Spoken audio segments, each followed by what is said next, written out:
হার্টের জন্মগত ত্রুটি জানার পর 1 মাস বয়সী এক কন্যা শিশুকে আবর্জনার স্তূপে ফেলে এসেছিলেন হতভাগ্য এক মা। বেড়ালের বাচ্চা মনে করে এক বৃদ্ধা নারী কাছে যেতেই সন্ধান পান মৃত পায় একটি শিশুর। তারপর থেকে শিশুটির ঠিকানা হাসপাতাল। এ খবর জানার পর হতভাগ্য শিশুটির চিকিৎসার দায়িত্ব নিয়েছেন বিএনপির ভারপ্রাপ্ত চেয়ারম্যান তারেক রহমান। আরও জানাচ্ছেন জাহিদুর রহমান। 20 ফেব্রুয়ারিতে রচিত হলো অন্যরকম এক ইতিহাস, অসাধারণ এক মানবিকতার গল্প। সাভার মডেল থানার অদূরে আবর্জনার স্তূপে পরিত্যক্ত ব্যাগে কিছু একটা নোট ছিল। আবর্জনার স্তূপে ব্যাগের মধ্যে থাকা শিশুটি বৃদ্ধ পথচারী কামরুনাহারের নজরে না এলে হয়তো হতে পারত কুকুর শিয়ালের খাবার। দেখি একটা ব্যাগের মধ্যে এই লট আছে, শিয়ালি মানুষের মুঠি বাইন্দা ফালাই দিছে নাকি, এর ভিতরে যে মানুষ পরে লগে লগে সাভার মেডিকেলে আনছে। কুড়িয়ে পাওয়া সেই শিশুটিকে ভর্তি করা হয় সাভারের একটি বেসরকারি হাসপাতালে।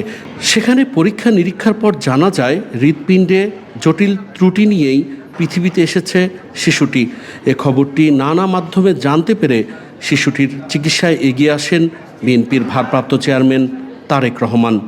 আমাদেরকে নির্দেশনা দিয়েছেন যেন আমরা দলের পক্ষ হতে এই শিশুটির পাশে দাঁড়াই। যারা মানবিক কাজে উৎসাহী এই শিশু বাচ্চাটির পাশে দাঁড়ান। দেশ নায়ক জনাব তারেক রহমান বিষয়টা জেনে আমাদেরকে নির্দেশ দিয়েছেন যাতে আমরা এই বাচ্চাটা খোঁজ খবর রাখি, এবং আমরা আজকে প্রাথমিকভাবে এই যে অনুদান সেটাও আমরা ইতিমধ্যে পৌঁছে দিয়েছি। চিকিৎসকরা বলছেন জন্মগতভাবে শিশুটির হার্ট ছিদ্রের পাশাপাশি একটি ভালভ নষ্ট। শিশুটিকে বাঁচিয়ে রাখতে অস্ত্রোপচার জরুরি। এই হার্টের অপারেশন বাংলাদেশে সব জায়গায় অ্যাভেলেবেল হয় না। জাতীয় রেডিওলজি ইনস্টিটিউটে ওনারা একটা বিদেশি টিমের মাধ্যমে করেন। আমাদেরকে অনুরোধ করেছি যত দ্রুত একটু ব্যবস্থা করার জন্য, এবং বাচ্চাটার অপারেশন হওয়া পর্যন্ত সুস্থ হয়ে বাচ্চাদের বাড়িতে ফিরে যেতে পারে সে পর্যন্ত আমরা ইনশাল্লাহ সকলে সমন্বিতভাবে ওই বাচ্চাটার পাশে থাকবো এনাবিল। বিএনপির ভারপ্রাপ্ত চেয়ারম্যান চিকিৎসার দায়িত্ব নেয় শিশুটির উন্নত চিকিৎসা এখন সময়ের ব্যাপার মাত্র। Jahidur Rahman, NTV news, Savar, Dhaka. Bundle থাকলে প্রতি সেনমানিতে টাকা বাঁচবে। বিকাশ সেনমানি বান্ডেল কিনে জিতুন প্রতি লেনদেনে।